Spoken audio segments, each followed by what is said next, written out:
29번째 코로나19 확진자에 이어 30번째 확진자도 발생했습니다.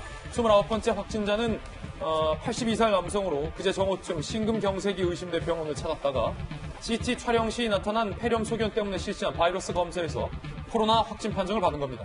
그런데 이 남성은 최근 해외여행 전력도 없어요. 중국도 안 갔어요.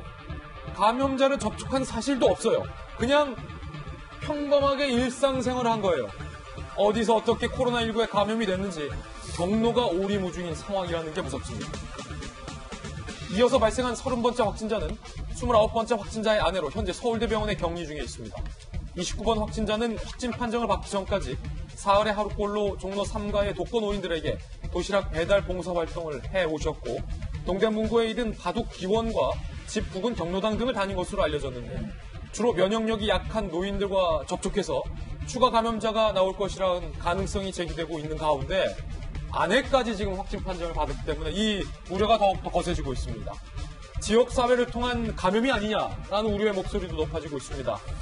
29번째 확진자가 관리망 밖에서 나오면서 기존 방역 전략을 모두 바꿔야 하는 상황이 올 수 있는 것 아니냐라는 지적도 나오고 있는 상황입니다.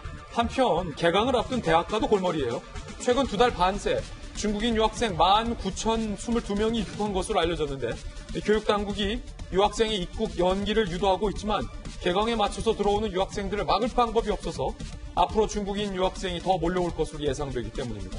대학들은 중국인 유학생을 위한 별도 기숙사를 마련하거나 건물 출입구를 축소하는 방안을 검토 중이지만 그 외에도 공동시설이 많아서 학생들의 불안감을 쉽게 가라앉지 않을 것으로 보이는 상황입니다.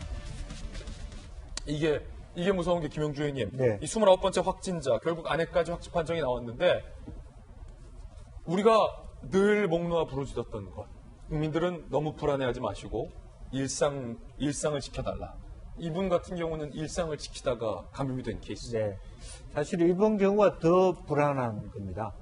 우리로서는. 왜냐하면 다른 분들은 경로가 있었어요. 예. 우한에서 있었거나 뭐 태국에 갔었거나 이런 분인데 지금 말은 종로 3가 동대문 일대라고 하는 건 노인들이 천안에서부터 계속 지하철을 타고 모여지는 부분이면 그러면 서울을 비롯한 중부 지역 충청권까지를 포함해서 어느 지역에서 어떤 경로로 이분이 29번 확진자가 확진 판결을 받게 됐는가를 모른다는 거잖아요.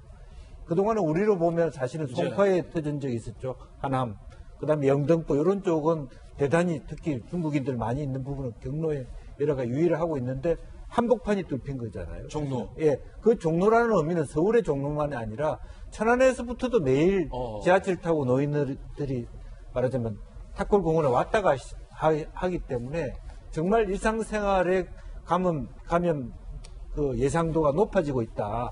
철저히 더 다시 한번 경고해야 된다는 생각이 듭니다. 예, 30번째 확진자도 안에 있는 것으로 나왔기 때문에 특히 면역력이 약한 노인분들에게 도시락 배달 봉사활동도 해오셔서 이게 쉽사리 감염이 되지 않을까라는 우려가 지금 걱정이 드는 대목입니다.